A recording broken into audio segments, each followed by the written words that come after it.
Hello, my name is Lolly and I have an addiction to journals, or at least to making journals, well, and holding them, looking at them, just playing with them.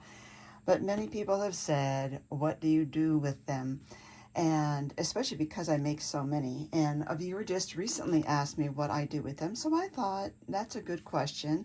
Let's do a deep dive, shall we? Now, sometimes I give them as gifts.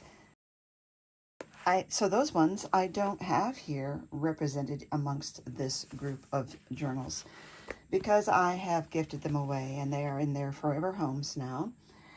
But sometimes, most of the time, I do use them. Now, I could use them immediately or I could use them later. So, of the ones that I use immediately, for an example, I can use them as a planner. So this is kind of a planner, a journal, and a memory keeping system. I will give you a link underneath to this video showing this one. This was one of my favorite journal making projects using craft text. And you could see here, it's just filled with lots of goodies here. So that's my memory keeping portion, and it's just been a really fun thing to have. I love this. This will always be one of my top fave journals. Another one that I use for note-taking. This one I was using it for prayer requests and note-taking. This is my fairy journal series, and I will leave a link down below to that. This is one that I used to use for taking notes in church, and I've not used this one in a while as I upgraded, but this one I actually made the cover myself, and this one I made. Some of them are just purely for art, for art's sake, and that's okay. You can have a journal, a planner, something that you create that's just for the beauty. This is an Elizabeth Craft art journal, and this we made at retreat, but it was about half full and I finished it off. This one is my Alice in Wonderland journal. I will give you a link down below to the entire flip through of this. Now this does have room for actual journaling in it, but the main reason for this, now listen closely, pull your chair close and listen. This is an art journal for me, and the purpose of this is to make me happy. That's okay. It sits there on my piano, and I just love it. Every time I walk by, I am so inspired, thrilled that I made it, happy to have it. And then now and then I just flip through it and enjoy the wonders of it all over again. And I also share it with anyone who asks me about it, who's at my house. So it's like an art book that you have on a coffee table. So that is perfectly fine. Another one that I have this one keeps changing. This is an Elizabeth Craft journal that I decorated. What I keep putting in here changes. Right now it's got like my Elizabeth Craft stencils, and it's got like pencil samples in the back. So it is kind of a functional art journal, if that makes sense to you. And then some of them are for the future, like this one. This is all craft text.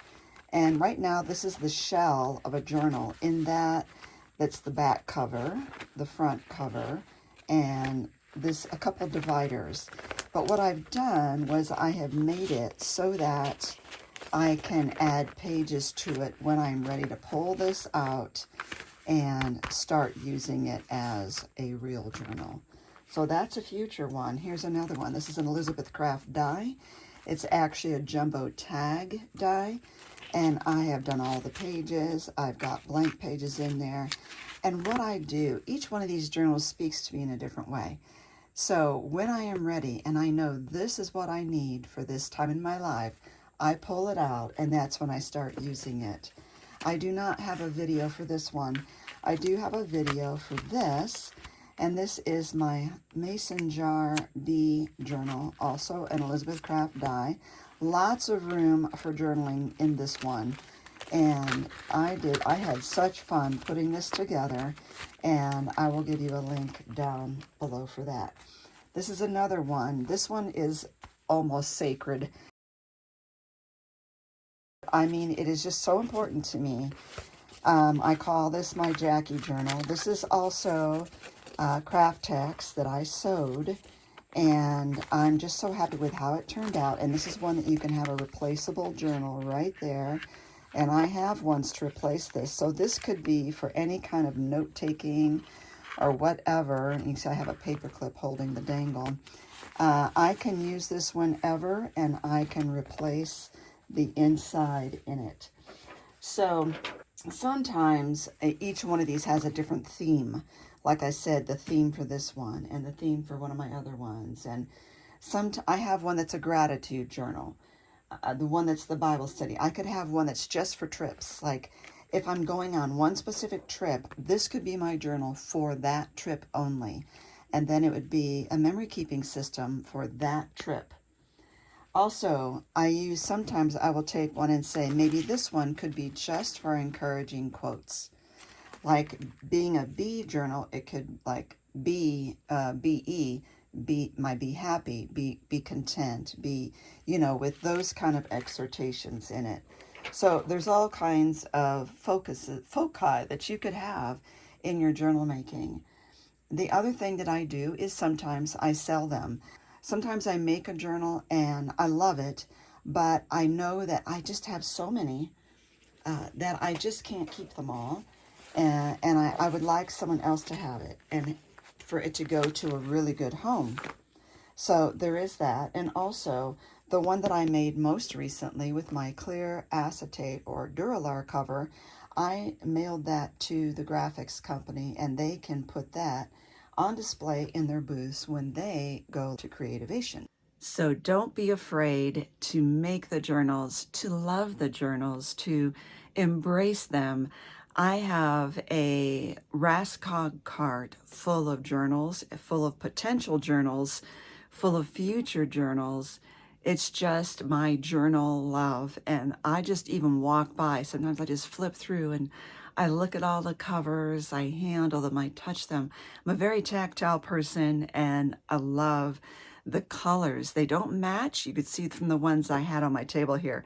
They don't match. Now, I do tend to gravitate towards certain colors, certain themes, but each journal speaks to me in a different way. So give yourself permission to enjoy them, to make them, to gift them, to sell them, whatever, but make them, enjoy them, do it. Instead of being afraid to move forward and being afraid that you have to have some reason why this journal exists. You don't need a reason other than your enjoyment of it. So enjoy that, be creative, and thank you for watching.